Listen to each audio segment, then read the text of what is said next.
Good afternoon. Hello all. Oh, please keep enjoying yourselves. Thank you for coming inside on a gorgeous day. I'm Eric Hansen, the music director and conductor of the orchestra. And for the benefit of those of you who are new, have not come to our concerts before, welcome. And of course, to folks who have, welcome. I give a pre-concert talk, and as I affectionately tell everybody, just as a legal disclosure, much of what I'm about to say is untrue. So it's kind of up to you to discern which of this is true and which of it is not true. And unfortunately, probably all the really interesting things are going to be totally false. If I start talking about the underwear that a composer liked to wear, I don't care about that stuff either. That said, and I went to UC Berkeley as an undergrad, and I was very impressed with and completely surrounded by people who were referred to at that time as musicologists. And I'm not slamming any of them because I learned a tremendous amount from all of my professors, especially the musicologists. But many of my friends who were sitting next to me in class at the time became doctoral students either at Berkeley or elsewhere and are now famous or perhaps infamous musicologists. That was a joke, sorry. And what I distinctly remember, among other things, is almost none of them played an instrument. But they were rigorous scholars. So that's it. My opening comments today, actually, I want to do something that's a little bit different.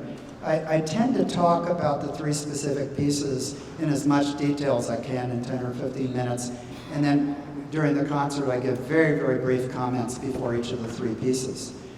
In this instance, I thought it appropriate because of the particular genre of the three pieces that you're going to be listening to today.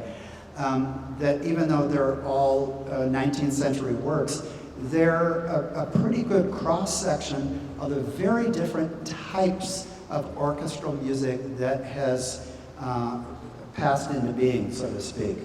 So I thought I'd give you a very, very brief about not 400 years of orchestra music, so much as kind of touch base on its origins and how much of it, some of it lingers today. Not in the style of the music 400 years ago, or what it sounded like, so much as the purpose of the music. So when orchestras kind of came into being, beyond just small groups of instrumentalists who were accompanying, rites of passage, weddings and whatnot, the May flag, the maypole, and depending upon the culture, when small groups of instruments started having music written for them, written out, pretty much an aspect of the second half of the 16th century, the later 1500s. Most of the time, the music had intent, the instrumental music, non-vocal. Its intent was to accompany something else, as you would imagine, because non-vocal instruments have, of course, accompanied everything that's happened, as I mentioned, for hundreds, if not thousands of years. So in this instance, we had I'm speaking substantively of Western Europe and Central Europe. We have the rise of opera, this new, unique form where there's large storytelling going on like a complicated movie, not exactly like Star Wars, but so much with necessarily an arc, much of it based on mythology, because the early opera's plots were almost all Orpheus or Eurydice, because of the musicians. But also, so the point of the instruments was to, of course, accompany the singing and acting, if you will.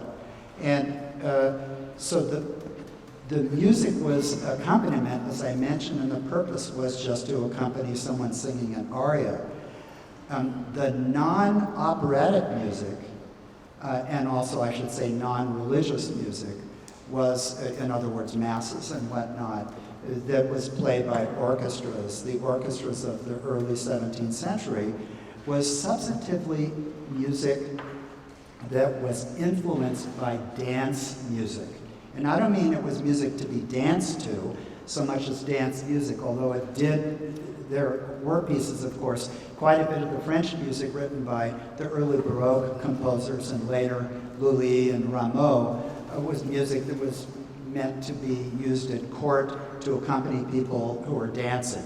Of course, in the high court dances that were done, the courant and various other types of dances in either in 2-beat or 3-beat time. But curiously, and a lot of people I think in the lay might not be aware of this, and I wasn't thinking about this much when I was young, when I was studying Bach on the violin, the unaccompanied violin sonatas and partitas, but also as well the cello suites for a solo instrument, it didn't dawn on me, but I learned from studying that almost all the titles of the movements and the tempi of the movements and the rhythms written for just a solo violin or a cello were all dance movements. They were sarabands, gigs, gigas, courants, as I mentioned, minuets, and the like, almost all of them. And so early orchestra music was really the same. Anything written for instruments. So the orchestra suites of Bach, much of the Telemann music that's secular, and even some of the religious music, the rhythms of the music, the tempos of the music, the feel of the music. The music's all original, of course, the melodies, everything's original, but the rhythms are very much rhythms of dance music. And gradually what we see as the orchestra expands and composers develop new techniques, much of them very, very small, harmonic techniques, melodic techniques, and the languages in all these areas grows and expands, such that, for instance, in the early symphonies, the sons of Bach and very young Haydn in 1760s, 1770s, the symphony form, where of course we're doing the Beethoven 8 later today, a 4-movement work, were very much influenced by dance music, even though the only movement that was actually titled a dance traditionally at that time and all the way up through Beethoven's time was the third movement, which is the minuet. And gradually, composers kind of moved away from not so much linking instrumental music, orchestra music, to actual dance music that would be the popular music of the day or the high court music of the day that people danced to or sang to during rituals, so much as it became more and more idiomatic, in a matter of speaking, more and more complicated, and moved farther and farther away from just basically being based on dance music. So we have these 3 works today for you. And they're really, as I mentioned, representative of a wide swath of this, not so much a continuous development of 300 or 400 years of orchestra music, so much as very, very much difference.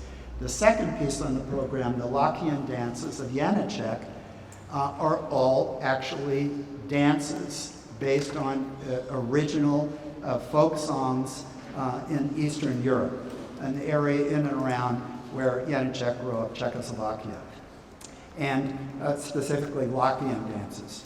And so if you're not familiar with this piece, and actually nobody in the orchestra had played it before, it's one of my things I like to do is bring pieces to the orchestra that nobody's played before, and they actually enjoy playing it because it's a great piece by a great composer. But it's very much, if you don't know Janacek's music or this piece, it's like Bartók, because you know much of what Bartók wrote and his companion Kodály, Zoltán Kodály, is very much based on Eastern European dances. And so much of what Bartók wrote when he was younger, and he went out and traveled around with actually a very early phonograph around 1903, 1904 that had the wax tubes that rotated around with a hand crank and the needle cut. People sat around these tubes and sang into them.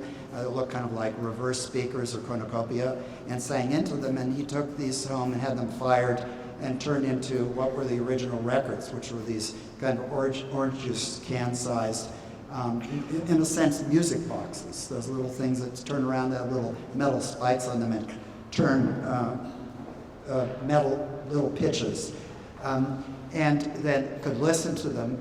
And Bartók, would arrange for small groups of instruments, chamber music, and also for orchestras, such as the Romanian dances, which is a very famous piece that a lot of string players play and orchestra musicians. It's an entree to Bartok's music and dance music of that ilk of the 19th, 18th centuries.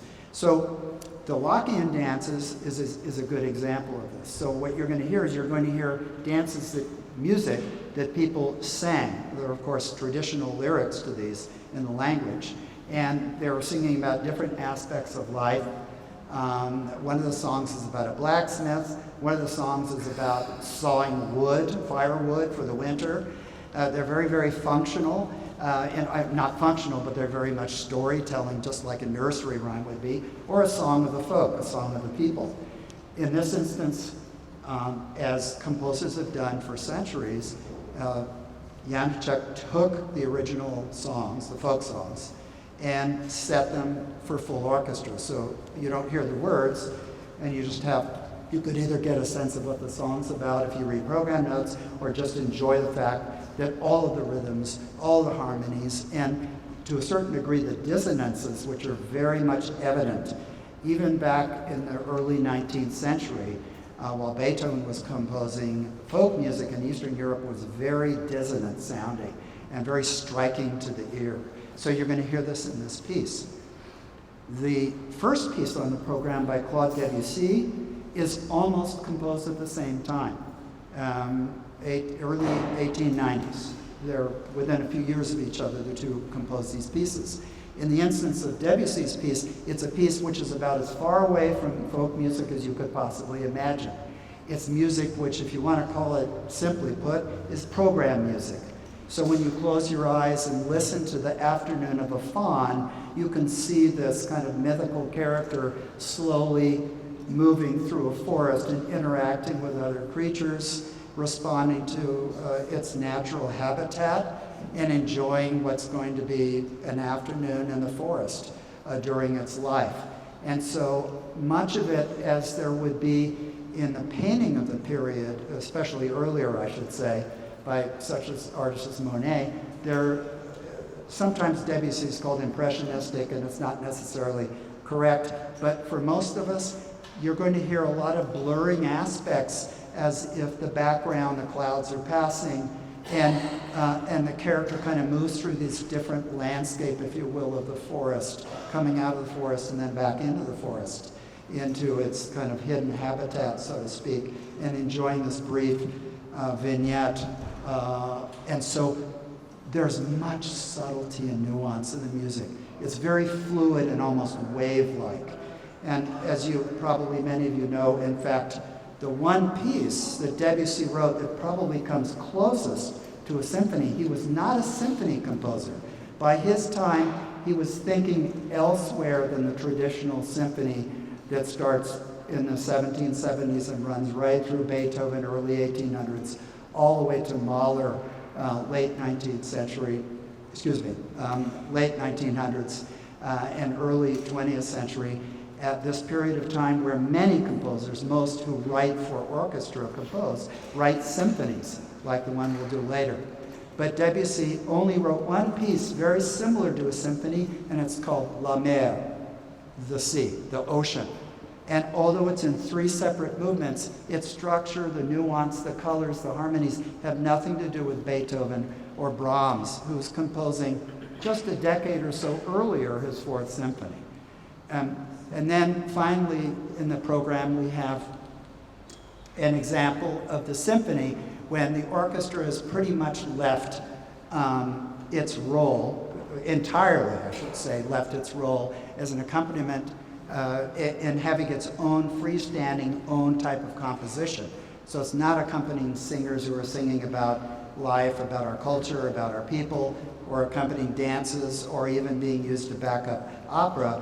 Freestanding, a piece that is intellectually driven, complicated, and has probably the most important thing that you want in a mature, if you mind the term, orchestra composition of Beethoven. That is the building and releasing of tension, the most evocative thing that happens to us in our lifetimes, and the most evocative thing that happens in paintings, in dances, in works of art, in architecture. How things flow, how they are arrested by sharp edges, how they abruptly stop and start again. And Beethoven is the master of this in the early part of the 19th century. You'll hear music flowing almost liquid-like and being propelled forward.